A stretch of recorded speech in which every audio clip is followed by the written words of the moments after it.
आप बोलोगे सर यार 3 तो यार किसी का स्क्वायर नहीं होता है। होता है, किसका होता है? √3 का स्क्वायर। जो बीत गया वो दौर न आएगा, जो बीत गया वो दौर नहीं आएगा। लेकिन अब तुम्हारे दिल में गणित के सिवा और कुछ नहीं आना चाहिए। समझ रहे हो आप? तो ये प्रॉमिस प्लीज़ मैं चाहूँगा कि आप जब तक पढ़ो तब तक आप गणित के विचार ही दिमाग में लाओ। ऐसा नहीं कि वीडियो यहाँ पर चल रहा है गणित का और ऊपर से नोटिफिकेशन आ रहे हैं और आप फिर उधर जा रहे हो और आपका दिमाग दौड़ रहा है। ऐसा नहीं करना है। तो अब आप सोचो मन में कि दो ऐसी संख्याएं कौन सी है जिन्हें गुणा करने पर 12 आए। आप बोलोगे सर 1 का भाग 12 में देंगे 12 आएगा, ठीक है, और 2 का भाग फिर देंगे तो 6 आएगा, सही है। फिर 3 का भाग देंगे जाएगा, हाँ जाएगा ना, 4 बार जा रहा है, तो इन सभी को लिख दो। एक हेलो बच्चों, कैसे हो सारे? अच्छे नहीं हो? अरे यार एग्जाम की टेंशन निकाल दो। आप सभी का राजस्थान बोर्ड ने टाइम टेबल जारी कर दिया है, मुझे भी पता है, मुझे भी तो टेंशन है आप सभी से ज़्यादा कि मुझे बच्चों को पढ़ाना है।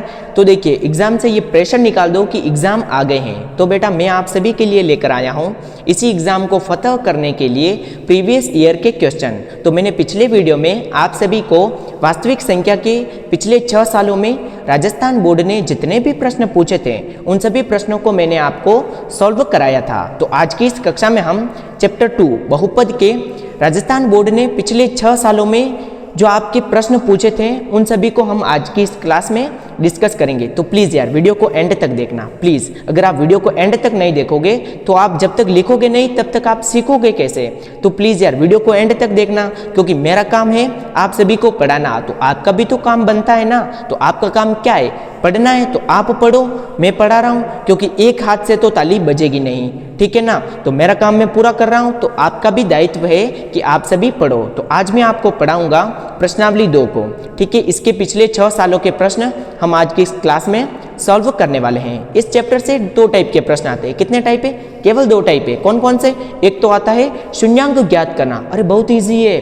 और दूसरा होता है द्विघात बहुपद का निर्माण करना।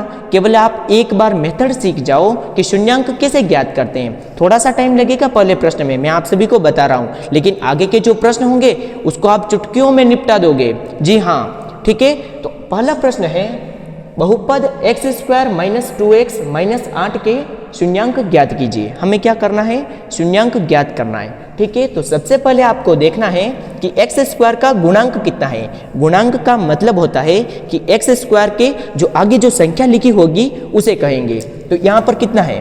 कुछ नहीं है, मतलब 1 है। तो हम इसे गुणा करेंगे अचर पद से। अब आप बोलोगे अचर पद क्या होता है? जिसके साथ कोई चर नहीं होता है, लास्ट में वाली संख्या। इसके साथ कोई चर दिख रहा है? x, y, z कुछ नहीं है, तो ये अचर है। तो 1 को हम गुणा करेंगे -8 से। कितना आएगा? -8। अब आपको आपके मन में सोचना है 2 ऐसी संख्याएं जिन्हें गुणा करने पर -8 है। मैं आपको सोचने का तरीका बता रहा हूँ। कैसे सोचना है? आप दिमाग में सोचो। कैसे सोचोगे? 1 को गुणा करो 8 से, कितना आता है? 8। अब 2 का भाग दो 8 में, कितना आता है? 4। अब 3 का भाग तो यार जाएगा नहीं, 4 का भाग जा रहा है कितनी बार? 2 बार जा रहा है, लेकिन 2 और 4 तो हमने पहले ले लिया। तो ऐसे ही और कोई सी संख्या है थोड़ी जिन्हें गुणा करने पर 8 आए, तो लिख दो यहाँ पर 1 और 8 और 2 और 4 दोनों लिख दी। अब देखना है आपको x का गुणांक। x ये, x के आगे कितना है? -2। अब आप सोचो 2 ऐसी संख्याएं जिन्हें जोड़ने पर -2 आए। यार सोचो, कैसे सोचोगे? इन दोनों में से ही सोचना है, दूसरी संख्या नहीं सोचनी। ऐसे कि 5 और 3 ऐसा नहीं, ठीक है। 1 और 8, इससे -2 आ सकता है। इनका अंतर कितना है? 7। 2 तो नहीं आएगा यार, कैंसिल करो। इन दोनों में से यार आ सकता है, 2 में से 4 घटाएंगे, कितना आएगा? -2। ये वाला सही हो गया, सही हो गया, सही हो गया, मजा आ गया। अब लिख दो इसे।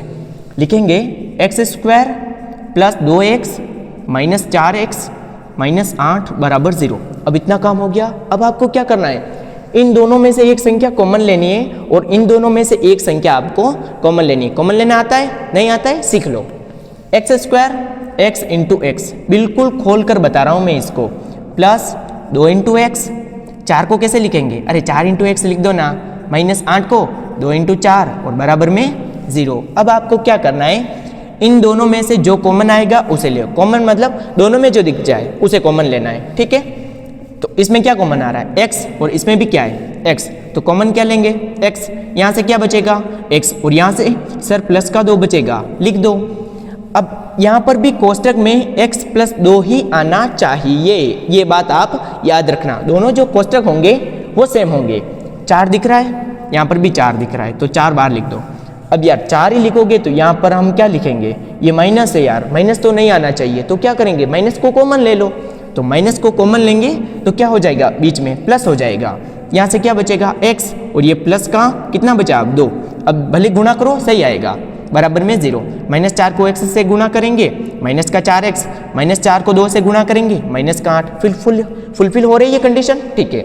अब देखिए x + 2 क्या कॉमन आएगा, x + 2, तो यहाँ से क्या बचेगा, x, और यहाँ से क्या बचेगा, माइनस का 4 बराबर में 0। अब आपको क्या करना है, केवल 0 के बराबर लिखना है, लिख दोगे, ठीक है। x + 2 बराबर 0, तो x बराबर 0 - 2, तो x बराबर -2। पक्षांतरण करेंगे माइनस का होगा, x - 4 बराबर 0, तो x बराबर आएगा +4। ये आ गया हमारा पहला शून्यांक, ये आ गया हमारा दूसरा शून्यांक। तो आप सभी सीख गए, ठीक है ना। तो बिल्कुल आसान है बेटा, तो प्लीज वीडियो को एंड तक जरूर देखना। चलिए बेटा अब हम दूसरा प्रश्न को सॉल्व करते हैं। प्रश्न दे रखा है बहुपद 2x² - x - 6 के शून्यांक ज्ञात कीजिए। हमें क्या करना है, शून्यांक ज्ञात करना है। अभी थोड़ी देर पहले सिखाया आप सभी को। तो आप क्या देखोगे, x² का गुणांक कितना है, 2, साइड में लिख दो, साइड में ही लिखना है, ठीक है। और अचर पद -6, ये -6 गुणा करेंगे कितना आएगा, -12। अब आप सोचो मन में कि 2 ऐसी संख्याएं कौन सी है जिन्हें गुणा करने पर 12 आए। आप बोलोगे सर 1 का भाग 12 में देंगे 12 आएगा, ठीक है, और 2 का भाग फिर देंगे तो 6 आएगा, सही है। फिर 3 का भाग देंगे, जाएगा, हाँ जाएगा ना, 4 बार जा रहा है, तो इन सभी को लिख दो, 1, 12, 2, 6, 3, 4। और कोई सी संख्या है या नहीं है, वापस उल्टी आएगी, ठीक है। उसके बाद आपको देखना है x का गुणांक कितना है, माइनस और 1 कितना है, ये -1। अब आप इन सभी में से ऐसे नंबर को चूज करो जिन्हें जोड़ने पर -1 आए। 12 और 1 से 1 आ सकता है क्या, नहीं आएगा, कैंसिल करो। 2 और 4 से 1 आ सकता है क्या, नहीं आएगा, कैंसिल करो। 3 और 4 से, हाँ यार 1 आ जाएगा, कैसे आएगा, 3 में से 4 घटा दो ना, 3 में से 4 घटाएंगे तो क्या आएगा, -1। और 3 और -4 को गुणा करेंगे कितना आएगा, -12। कंडीशन फुलफिल हो गई, लिख दो इसे। कैसे लिखेंगे, 2x² + 3x - 4x - 6 बराबर 0। अब आपको क्या करना है, इसे एक बार खोलकर लिख दो। तो 2 × x + x + 3 × x -4 को कैसे लिखेंगे, 2 × 2 × x, और 6 को 2 × 3 और बराबर में 0। अब कॉमन लेना है, x इसमें भी है, x इसमें भी है, तो x आएगा कॉमन, यहाँ से बचेगा 2 × x प्लस यहाँ से प्लस का 3। अब ये कोष्टक आ गया, यहाँ पर भी आपको याद रखना है कि इस कोष्टक में भी वैल्यू यही आनी चाहिए। अब देखिए 2 कॉमन आ रहा है तो 2 कॉमन ले लो, और क्या आ रहा है कॉमन, कुछ नहीं है, लेकिन यार यहाँ पर माइनस दिख गया, माइनस दिक्कत करता है, कॉमन ले लो। कॉमन लेंगे तो यहाँ से बचेगा 2 × x, और यहाँ से बच जाएगा प्लस का 3 और बराबर में 0। देखिए दोनों सेम है, तो सेम को वापस कॉमन ले लिया, यहाँ से बचेगा x और यहाँ से बचेगा -2 बराबर में 0। अब क्या करेंगे, 0 के बराबर लिख दो, तो 2x + 3 बराबर 0। तो 2x बराबर कितना आएगा, -3, तो x बराबर आ जाएगा -3/2। ये हो गया हमारा पहला शून्यांक। दूसरा शून्यांक देखते हैं, x - 2 बराबर 0, तो x बराबर कितना आएगा, 2। चलिए अब तीसरे प्रश्न को सॉल्व करते हैं। ये प्रश्न थोड़ा सा अलग है लेकिन बहुत इजी है। प्रश्न है x² - 3 के शून्यांक ज्ञात कीजिए। इसमें आपको केवल एक फॉर्मूला याद रखना है, रख लोगे ना याद, प्लीज़ यार प्रॉमिस करो कि फॉर्मूले को नहीं भूलोगे, प्लीज़ यार, ठीक है। फॉर्मूला है a² - b² = a + b × a - b। ये फॉर्मूला है। देखिए अब कैसे लगेगा, x² - 3। आप बोलोगे सर यार 3 तो यार किसी का स्क्वायर नहीं होता है, होता है, किसका होता है, √3 का स्क्वायर। √3 का मतलब होता है 3 की पावर 1/2, और उसका स्क्वायर करेंगे तो क्या होगा, 2 से 2 कैंसिल हो जाएगा और क्या बचेगा, 3। आपके केवल एक्सरसाइज में 2 प्रश्न ही है, एक तो है x² - 3 और एक है t² - 15। इसको आप कैसे लिखोगे, t² - √15 का होल स्क्वायर, ऐसे लिखोगे।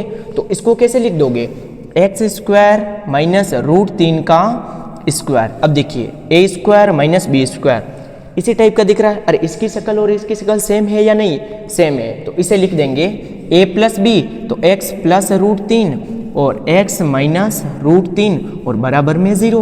दोनों कोष्टक आ गए, 0 के बराबर लिख दो, तो x प्लस रूट 3 बराबर 0, तो x बराबर आएगा माइनस का रूट 3, ये आ गया हमारा पहला शून्यांक।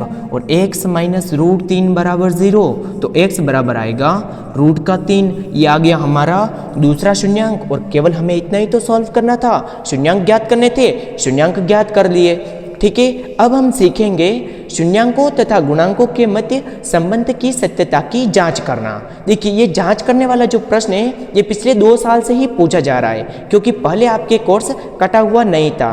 कुछ एक और एक्सरसाइज भी थी आपके 2.3, उसमें थी विभाजन एल्गोरिथम, उसका प्रश्न आता था एग्जाम में। लेकिन अब आता है शून्यांकों तथा गुणांकों के मध्य संबंध की सत्यता की जांच कीजिए। तो हम अब अगले प्रश्न में सीखेंगे, पहले तो शून्यांक ज्ञात करेंगे, फिर हम शून्यांकों तथा गुणांकों के मध्य संबंध की सत्यता की जांच कर लेंगे। अब आप सभी से मैं एक प्रॉमिस चाहूँगा कि आप सभी ने अब तक जो भी पढ़ा है उससे आपको कोई टेंशन नहीं लेना है कि जो बीत गया वो दौर न आएगा, जो बीत गया वो दौर नहीं आएगा। लेकिन अब तुम्हारे दिल में गणित के सिवा और कुछ नहीं आना चाहिए, समझ रहे हो आप? तो ये प्रॉमिस प्लीज़ मैं चाहूँगा कि आप जब तक पढ़ो तब तक आप गणित के विचार ही दिमाग में लाओ। ऐसा नहीं कि वीडियो यहाँ पर चल रहा है गणित का और ऊपर से नोटिफिकेशन आ रहे हैं और आप फिर उधर जा रहे हो और आपका दिमाग दौड़ रहा है, ऐसा नहीं करना है। तो आप सभी के लिए एक होमवर्क है, इस प्रश्न को भी आप इस तरीके से पूरा सॉल्व करके आंसर कमेंट में बताओगे ना? प्लीज़ कमेंट में बताना, ठीक है?